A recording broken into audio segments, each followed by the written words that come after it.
See You Now is a podcast highlighting the innovative and human-centered solutions that nurses are coming up with to solve for today's most challenging healthcare problems. Created in collaboration with Johnson & Johnson and the American Nurses Association. This unlock in terms of the generative AI, it's allowing us to do so much, but we have to go slow and we have to go together so we learn together, so we actually get to the scaled impact we're seeking. The first thing I say to nurses is don't fear these technologies, but don't abdicate your voice either. And I think that when fear takes over, two things tend to happen. We either resist it completely outright, or we disengage and we let decisions get made without us. And I don't want that to happen for nurses. I want them to be at the center of it.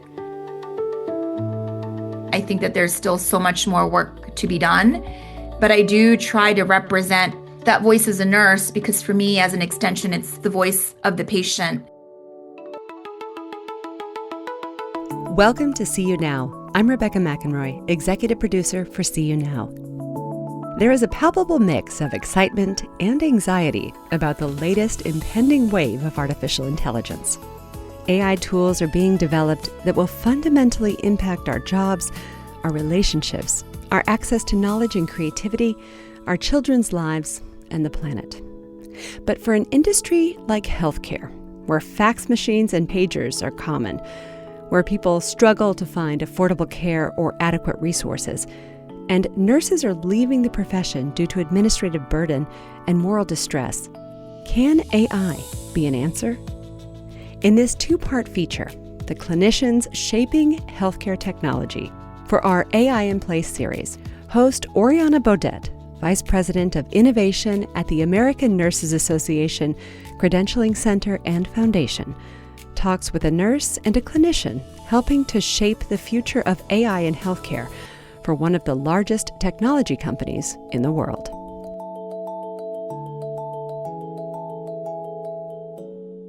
My name is Mary Varghese Presti. I'm Corporate Vice President and Chief Operating Officer at Microsoft Health and Life Sciences.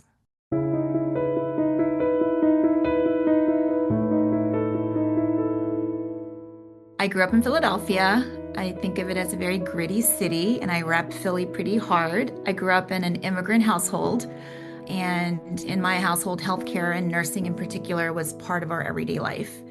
My mom, she was a nurse, and in large parts of India at the time in the 70s, nursing was the culturally acceptable profession that women could pursue that also gave them an opening to pursue economic opportunity. And so in the Indian immigrant community that I grew up in, there were so many nurses around us because it was one of the most common and respected professions among the women who ended up settling here in the US.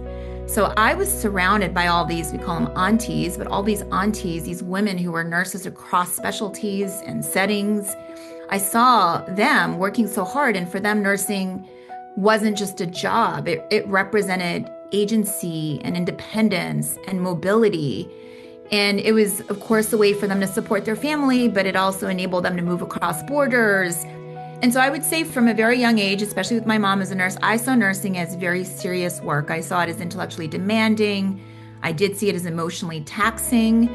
And I also saw it as socially very important. And I saw it as empowering, and I associated it with independence.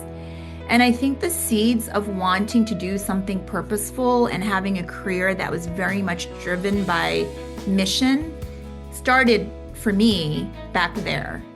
And so I worked really, really hard to get into Penn, and I really do credit the exposure and the impact that continued to deepen for me given my time at Penn. I was at Penn during the heyday of Norma Lang and Linda Aiken. I think of her as the OG icon of nursing policy and research. And Linda did groundbreaking research on staffing and its association with patient outcomes. So just out the gate, it really gave me this mental model of not just me studying to be a clinical nurse, but that a nurse is part of a system of nursing. And that system of nursing is part of a bigger healthcare system. And it planted for me that systems shape outcomes at scale. And so I think all of that really laid a foundation for where my career took me over the years.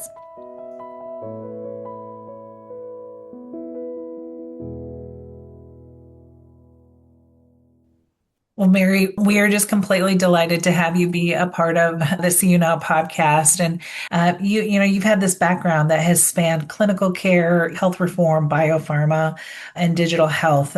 What has that journey looked like? And moving from one aspect of the care delivery system to this broader technology role. Yeah, I think I am by nature incredibly curious, and that curiosity combined with that mission driven and with that foundation of systems thinking. I remember I worked as a pediatric nurse at Johns Hopkins, so the impatience and indignation of a 22-year-old, I was such a pain in the butt for my nurse manager. I challenged everything and asked a lot of questions like, why do we do that? And why? And I'm sure I was totally annoying.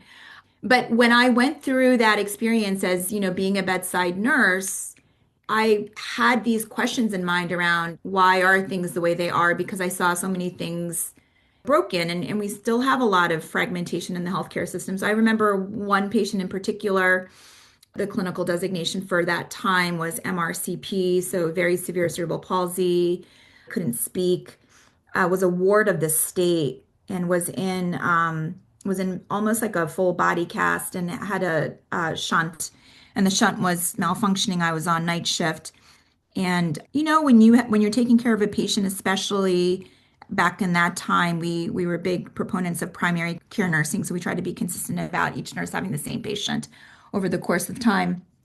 And I started to really get to know this patient who couldn't verbalize anything, but I got to know his grunts and his moans and sort of the way that he would breathe. And something just felt really off during that night shift. And I, went to the charge nurse and I said, something's not right. And I paged the neurosurge fellow that was on call, and he came and said, the shunt looks fine, the reading is fine. And he just seemed to be even more in pain. And I went and talked to the charge nurse, and the charge nurse said, look, you call the fellow, the next person to call is actually the attending. The attending's at home. It's 4 a.m. I think you're fine. And it just didn't feel fine. So I went back to her again, and she's like, look, if you want to call, it's on you. Like, she really just did not think I should do that. And I kind of did a calculus of like, well, if I'm wrong and he's fine, I'm a little bit embarrassed. But if I'm right and he's really not fine, that's just something that I felt really driven to just go ahead and call the attending at home. He actually came in right away, and they ended up taking the patient into surgery early that morning. And I'm telling this story because, again, it's these really indelible moments, right, in your life. I realized this patient had no family, was, as I said, a ward of the state. And it really landed on me that for those 12-hour shift, I am all that that patient really has. I am that patient's advocate. I am the one who has to speak on behalf of that patient. And I took that with me really as a touchstone throughout my entire career, and it looked very different. So I really got interested in health policy and health reform. This was during the first Clinton administration. Hillary Clinton was talking about universal health care for children. I kind of pulled that thread. I ended up going to consulting on the public sector reform side. That led me to big pharma. I really wanted to understand healthcare from the corporate healthcare vantage point, but really pursuing problems to be solved in healthcare. It is not surprising that it took me eventually, and for some time now, to tech. I get asked a lot about how is it that you're an executive at Microsoft, but you're also a nurse. And I get that it's a little bit different or maybe a bit of an outlier, but I didn't come to healthcare through technology. I came to technology through healthcare. And I came to technology through nursing specifically. I've had a very engaging career to date. I think that there's still so much more work to be done, but I do try to represent that voice as a nurse because for me, as an extension, it's the voice of the patient. And so when I was working on health reform and policy, it was really more the voice of the broader society here and the gains we want in healthcare. And more recently, the kind of work I'm doing right now is very specifically the voice of nurses and the challenges that they're facing and the ways in which we can support their needs. I want to loop back and tie your initial experiences to what you just shared about the work that you've led. And you talked about this immigrant experience as a nurse, right? You experience what it means to translate when somebody is on the outside. Maybe that's language, maybe that's cultural barriers, and you are exposed to that in different ways. And so when care happens in homes and outside of the hospital system, there's this aspect of how do you integrate all of your experiences, understanding those barriers, understanding this need to translate into your experiences and work today? Um, just going back to the story of all those aunties and my mom's own immigrant story, I think 1 out of 6 nurses today are foreign born. And nursing as a workforce is so diverse. So we must be inclusive by design. We look at designing tools that really are looking at diverse clinical needs. This whole game of AI, right? It's really about if we're going to push healthcare into the frontier, it has to be with empathy, it has to be with trust, it has to be responsibly, it has to be fair. And so all of that is a big part of how we create technologies for clinicians to use. So I would say that all of that is part of the how. And then when we think about the what, we do look carefully at where are our front lines? Where are there the greatest gains to be had? I mean, Microsoft historically, its legacy is a suite of productivity tools. And what's wonderful about what we're doing right now in healthcare is really bringing those productivity tools purpose built into the hands of clinicians, where AI becomes the floor. It's taking away the rote, the redundant, it's amplifying certain insights, it's automating certain tasks so that the clinician can really spend their mind share being the clinician, being the things that are so human and requires human judgment.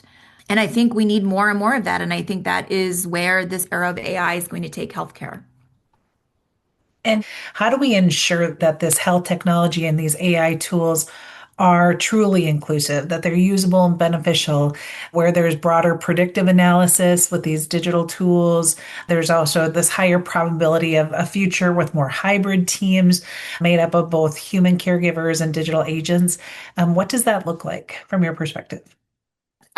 From our side, we have really robust fundamentals in how we design and how we develop technology. So, said differently, we don't have some sort of compliance checklist that we just review when we're all done. Every step of the way, we have a responsible AI framework. So we're very, very focused, and those policies are transparent.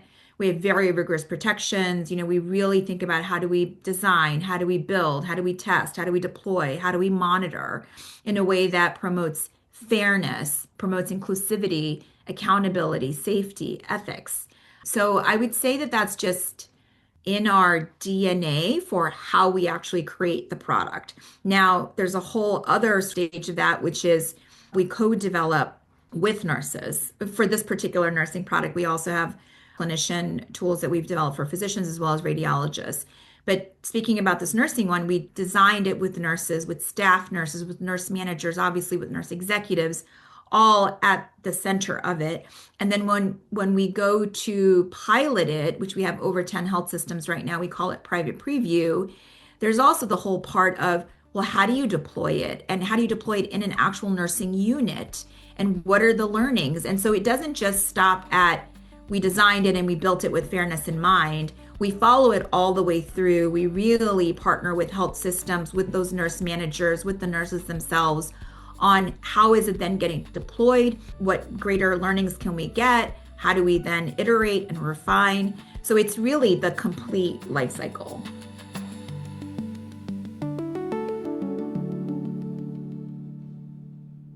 Part of this work is creating these partnerships directly with healthcare systems around these emerging tools. What are broader trends that you're seeing? I am delighted to, first of all, see positive trends. I've seen an uptick in health system willingness to invest in technology for nurses. I see us moving from experimentation to scaling of virtual nursing platforms. And these virtual nursing platforms are changing not just the care models on the units, but the paradigm of nursing. So you have different institutions are doing them differently, but using virtual nursing in some cases to do the really time intense, high quality discharge planning and education, for example, through a virtual nurse platform where there's a nurse that's not also being called to 5 different rooms for 5 different things, but can really be focused and dedicated. I'm seeing remote workflows, so like remote code teams providing guidance when there's a code underway, these wired hospital rooms that are, sort of you go in a room and you're a patient and, the design of the room is from the perspective of the patient, where everything is not just about staring at the ceiling, that the room is set up so you can see what's going on in the hallway. There's a screen in front of you that pings with the face and the name and the function of any individual that walks into your room. So I'm just loving all of that. Ambient, which is the product that we've been working so hard on and that we have out in market.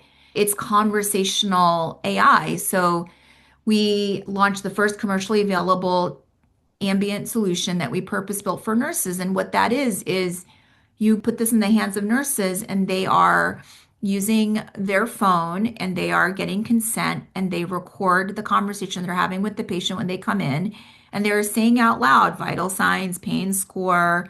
They're making 100 observations in one visit into a room around the IV or the Foley catheter or ambulation. And when they say that out loud, the documentation is happening for you. So we're seeing that scaling. I'm seeing an acknowledgement across health systems that the documentation burden on nurses is now, I shouldn't say now, I think there's now an appreciation that it extends to physical burden and emotional burden, a cognitive burden. And all of those things have knock-on effects on staff turnover and staff shortages, and an appreciation and an acknowledgement and understanding that nurse quality, nurse availability, that these things impact the bottom line. Procedures, services, bed census, these are all hinging on high quality, satisfied, engaged nurses. I guess to sum up, I see a really significant trend on what I have essentially viewed as an invisible workforce, very much visible and now actually being served. I love that. And when you think about nurses utilizing these tools, which our physician partners have been utilizing for years and years and years, what does it take to gain the trust of patients and healthcare workers around introducing artificial intelligence into that care setting? And what does that look like? Yep. So first of all, it starts with actually solving real problems, right? Like this whole world of AI, it's such a frothy market. Everybody is trying to enter with some sort of AI use case. So I would start with, are you solving a real problem? And does your concept actually solve it? So we really studied the research. We looked at what does a nurse do in a shift? Where does the nurse spend their time? And it was really eye-opening at the very start of this journey for us when we realized that nurses spend a quarter of their shift just documenting. And any nurse you talk to, any nurse manager you talk to, any nurse executive you talk to, they'll say that is an underestimation, that it's much more than that.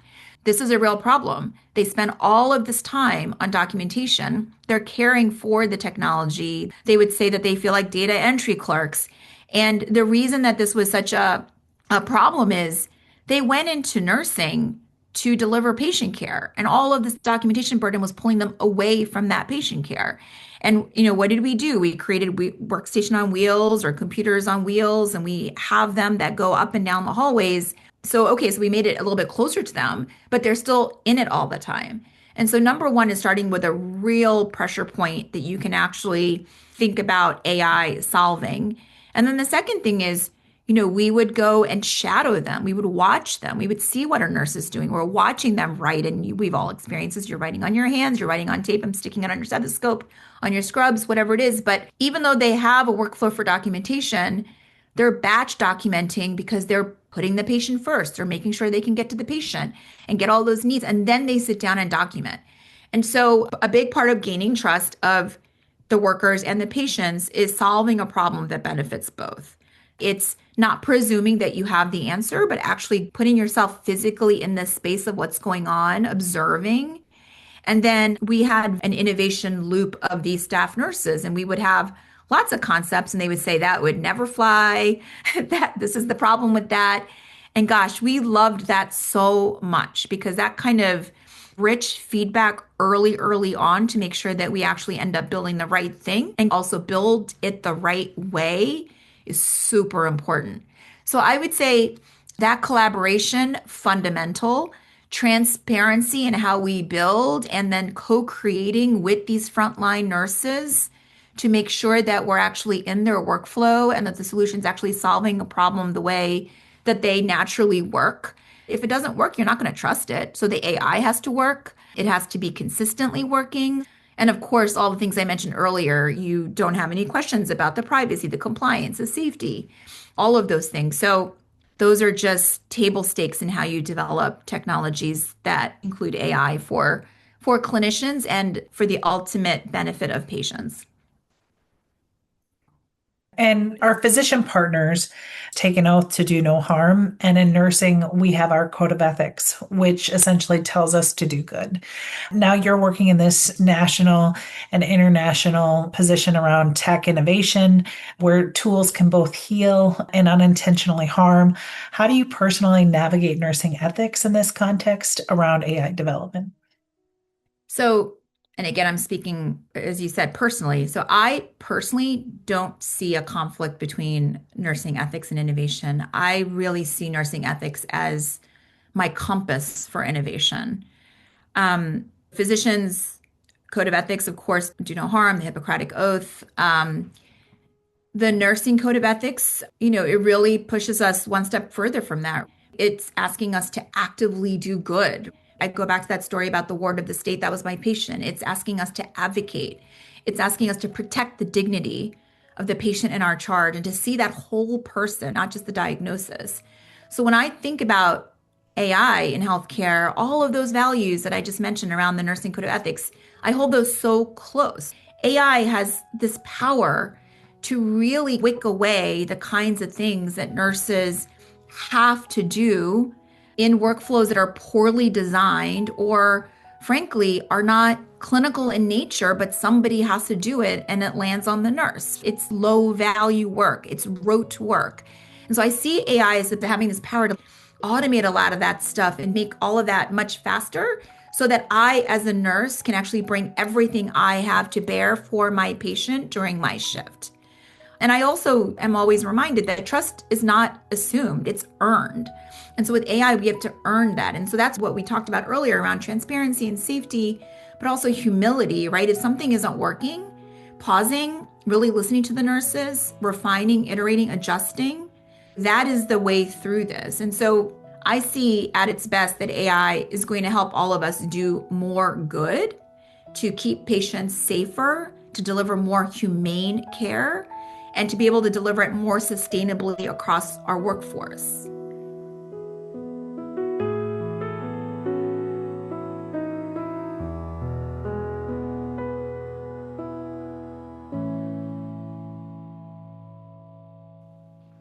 And where you're starting to move towards is this aspect of high tech, high touch, and the importance of that clinician experience with the individual that they're caring for. And nurses and providers interpret that ambiguity and build trust with patients in ways that AI can't. How do you see AI fitting into the clinical workflows without losing that human connection? And if you could share how you're engaging with and working with nurses and organizations to develop these tools and why that's so critical. And if you could describe how those collaborations work and what it sounds like and feels like in real time. Yep. These aren't just what I think it's going to do. This is actually what we're seeing because like I said, we have 10 health systems right now that have the ambient nursing, a solution that they're using. And I am so excited because this is just the tip of the iceberg. But I'll give you a couple of examples of what's going on. So one is when you think about a nurse going into a patient's room, you think you're going to go in and maybe you have a quick med to pop into the IV or whatever it is. But because they're going in and they're turning on this recording, a lot of times we've experienced this, right? You go in, you think you're going to be in there for like a 2-minute thing and you end up in there for like 25 minutes. 25 minutes of that engagement back and forth with the patient is 25 minutes more of observations and data points that are now being captured. And you are constantly observing and you're looking for patterns. And so now you have more data points to identify those patterns much faster. And because the documentation is happening much more quickly, you don't have this latency. You're not going back and batch documenting when you have a minute to sit down at the nurse's station. And so there's not just more richness of data, but it's actually entering in the system closer to real time. So the broader care team, like we've had situations where one nurse had just come on and documented something, and I think it was the neurologist said, "Oh, like wow, that now seems like a pattern," and then it enabled them to actually start an intervention for that patient. So when I think about more data points, quicker pattern detection, shorter latency and actually getting the documentation in there, all of those things. I know I'm using like sort of technical and documentation terms right now, but if you zoom out, wow, that's really impacting high quality healthcare outcomes. So that's one example. Another example, you talked about not losing the human connection. We had this experience where one of the nurses that was using the solution is hard of hearing. They have a Bluetooth stethoscope, and they were saying, wow, this solution really helps because I can also just quickly look at the transcript and actually read what's been said. I'm catching so many more things. It really is an assist for me in a way that I didn't think was possible in terms of how I interact during my shift with my patient and with care teams. So that's really exciting. The other piece of this is you're going into a patient's room and you're verbalizing, right? The solution works because it's listening. And so I'm coming in now and I'm saying out loud, "Hey, Ori, looks like your blood pressure is this. And, do you have an appetite today? Tell me about your pain score." I'm saying things out loud. And so when you think about the broader goal of shared decision making and patient engagement, ambient technologies that start to get into the hands of nurses is going to dramatically drive up what we call caring out loud. So because you're verbalizing it, you're also inviting that patient into this set of observations and you're strengthening that patient's own level of engagement. When I was a nurse, I would go in and a lot of what I would do would be completely silent. Like I'm just clocking a lot of things silently. And so I'm really excited to see what this uncovers for just nurse patient interaction, but also patients just having agency and being much more informed about what's going on in their journey of care when they're in the health system being cared for by a nurse. And Mary, how do these tools work with language translation? You mean different languages? Correct. Yep. I think that is going to become easier and easier as the models, or it's non-linear the way that these models are improving. But those are all the things that are actually going to be available. Like now, there are a lot of interpretation offerings out there, and I think the value as we start to deepen a product like the one I'm talking about is the more and more and more use cases, so to speak, that we layer into it. So that is one of them. Ori, for example, another one is just being able to keep track of all your tasks. Another one is, oh, I've just been on a shift for 12 hours and I've had this helping me document, but now I can summarize at the end of shift and make that shift handoff so much easier, but also so much more comprehensive and accurate. Because I don't have to worry that I might have forgotten something that happened in hour 1. And at hour 12, I'm giving handoff to the new nurse coming on.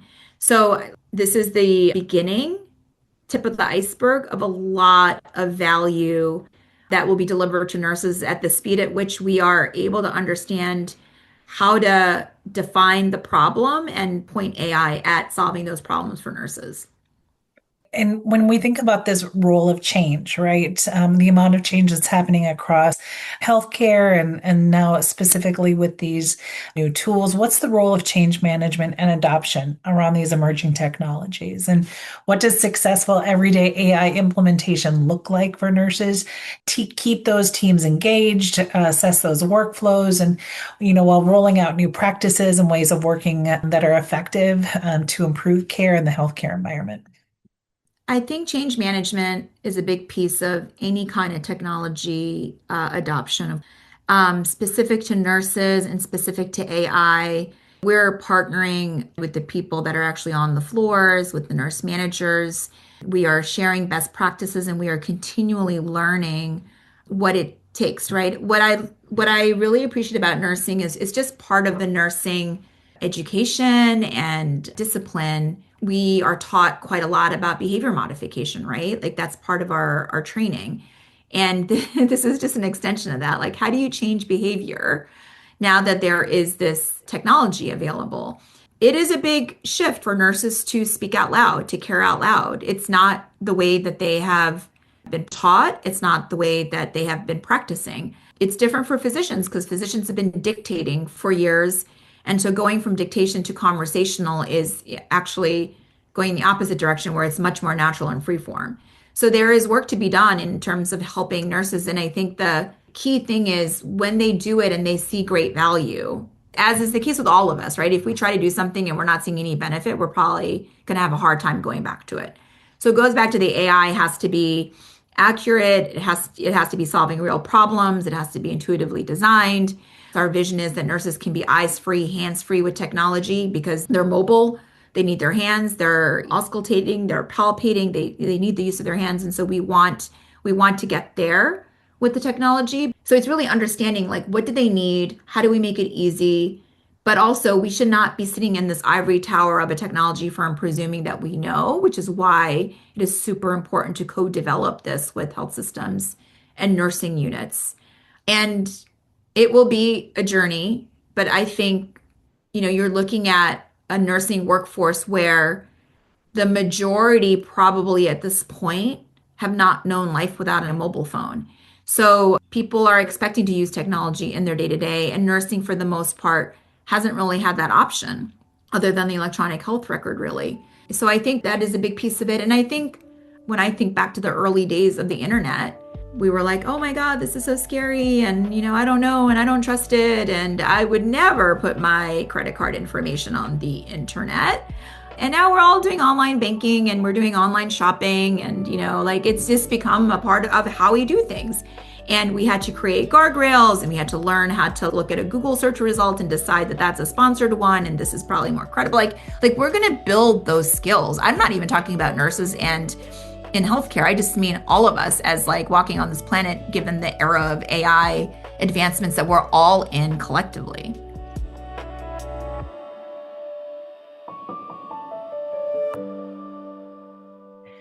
And, part of this, when we think about your experience, what you're seeing across all of these different health systems as you're rolling this out, and yet there are a lot of, health systems and organizations across the country that are hoping to get this technology or hearing about it. What do nurses and clinicians need to know about these new technologies, and what questions should they be asking?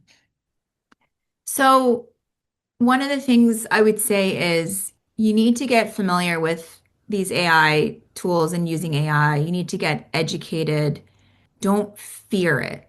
The first thing I say to nurses is don't fear these technologies, but don't abdicate your voice either. I understand the fear of the unknown, and the way that you address that is to get familiar because fear is also the thief of agency.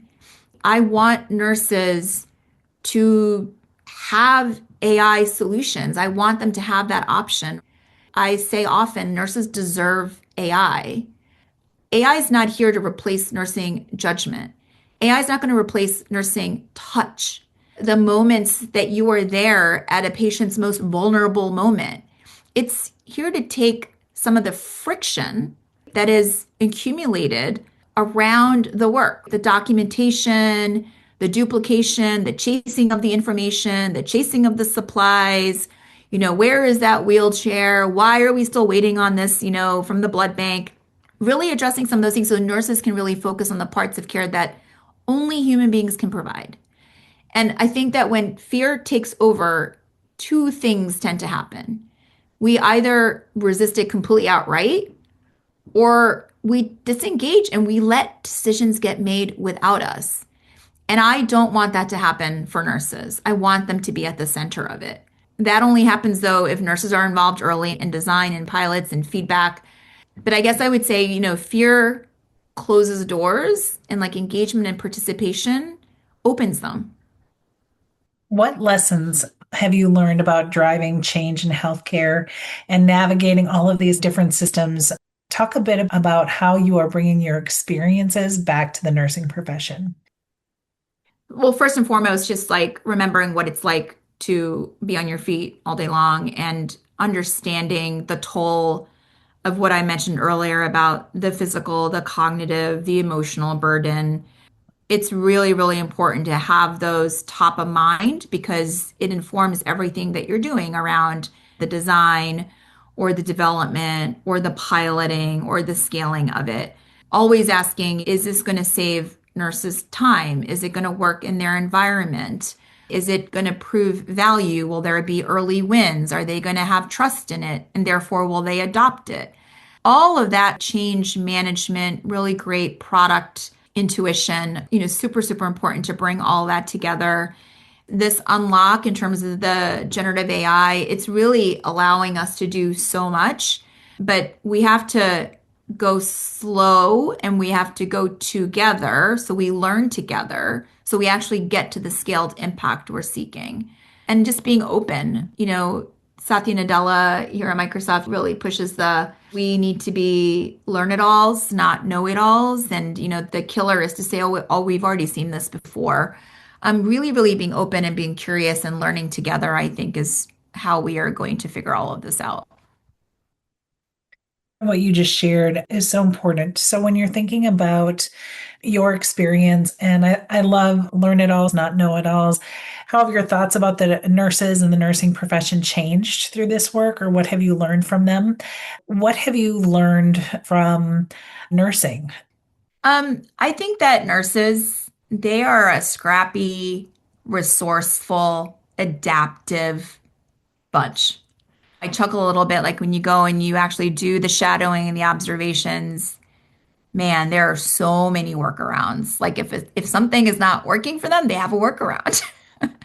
And that bodes really well for technology adoption because it requires an agility, and nurses at the end of the day really care about doing the right thing by the patient. And so if they can see the value, they are extremely adaptable and they're extremely resourceful.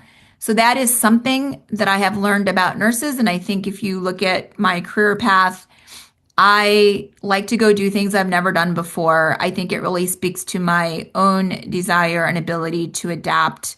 And it's served me well. And I think it's going to serve the nursing profession well because we are entering a time, I like to say, like, imagine knowing everything you know now about the internet, like right before the internet happened. That's kind of where we are right now. Like there's all this stuff that's going to be possible with AI, but we're at the very, very beginning stages of it.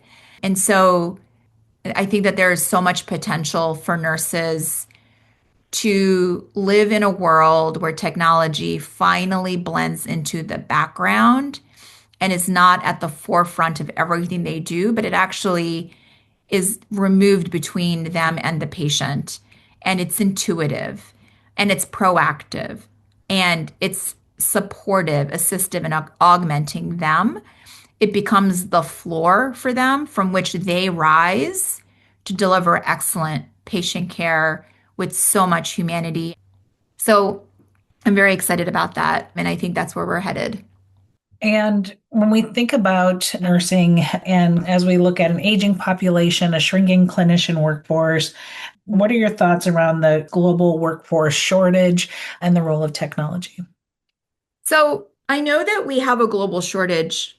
I'm also bolstered by the fact that coming out of the pandemic, there was actually an uptick in applications to nursing schools. So I think that there are people that are still going into clinical professions. I think that the way that work is going to be done is going to change. And if you think about the AI frontier in healthcare, you start with something that automates what you do today, does it faster, does it with less effort on your part. The second phase is agents, agentic services. So think about it as like a workflow, actually, that can be done for you that you've designed. And I see the opportunity to do that around things that take quite a bit of time and doesn't necessarily need the human judgment or clinical mindset of an individual. The third, and I'll be honest, we don't really know how long it's going to take to get here. It could be, 10 years, I don't know, is what we really think about as a hybrid workforce. And the hybrid workforce is where the human and a digital colleague work together. And so there are things that humans are managing that are executed by those agentic services. And so in that realm, if you can bear with me for a second and you can think about that world, I just see the human interaction between a nurse and a patient being all the things that you really love about being a nurse and all the things that you don't like to do, don't want to do, and that aren't purely nursing and clinical and nuanced and judgment and physical touch and comfort. There will likely be things that can be done as we gain trust, as we gain familiarity, as we get educated, as we get experience under our belts, that we think we could give to some agentic services or an agent to do. And so I'm extremely excited about that because, if you think about the healthcare system, an attending can delegate something to a fellow can delegate to the resident, a resident delegates to the intern delegates to the medical student. That doesn't exist for nursing. And I would love the nurses to be able to delegate some of these workflows that need to happen to a variety of agents to get it done for them.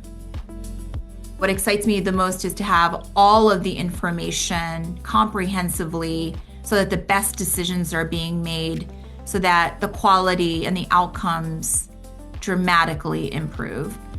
As time goes on, the intelligence that is what you get out of these AI value propositions is going to be affordable. I think it's going to be accessible. I think it's going to be ubiquitous. And I look forward to that world because I cannot think of any industry more deserving, more gratifying, and more in need of it than healthcare. Special thanks to Nurse Mary Varghese Presti, Corporate Vice President and Chief Operating Officer of Microsoft Health and Life Sciences, and to host Oriana Beaudet, Vice President of Innovation at the American Nurses Association, Credentialing Center, and Foundation. Coming up in the second episode of our two-part feature, The Clinicians Shaping Healthcare Technology, for our AI in Play series, Ori talks with Dominic King, former surgeon and Vice President of Health at Microsoft AI, where his team builds and scales consumer health tools that see more than 50 million health-related sessions per day. Arguably the biggest challenge facing healthcare at the moment is the mismatch between global demand for healthcare and its very increasingly constrained supply. And generally, I feel very optimistic that these technologies will close that gap. As we race toward this AI-powered future, being aware, being involved, intentional and transparent about the design and deployment of AI will build trust, avert harm in ways we might not predict or intend, and enable humans to flourish. If you haven't done so yet, subscribe to See You Now wherever you listen to podcasts to make sure you catch every episode as we dive into the thrilling possibilities and daunting challenges of AI. For See You Now, I'm Rebecca McEnroy. Thanks for listening. Nurses are transforming healthcare through innovation, compassion, and leadership. And Johnson & Johnson is proud to continue its 125-year commitment to champion nurses through recognition, skill building, leadership development, and more.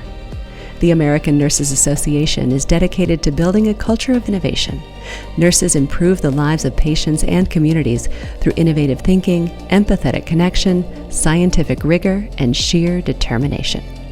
ANA is proud to support and advocate for our nation's most valuable healthcare resource, our nurses. For more information on See You Now, visit seeyounowpodcast.com and listen to any of the earlier episodes in our library, wherever you get podcasts.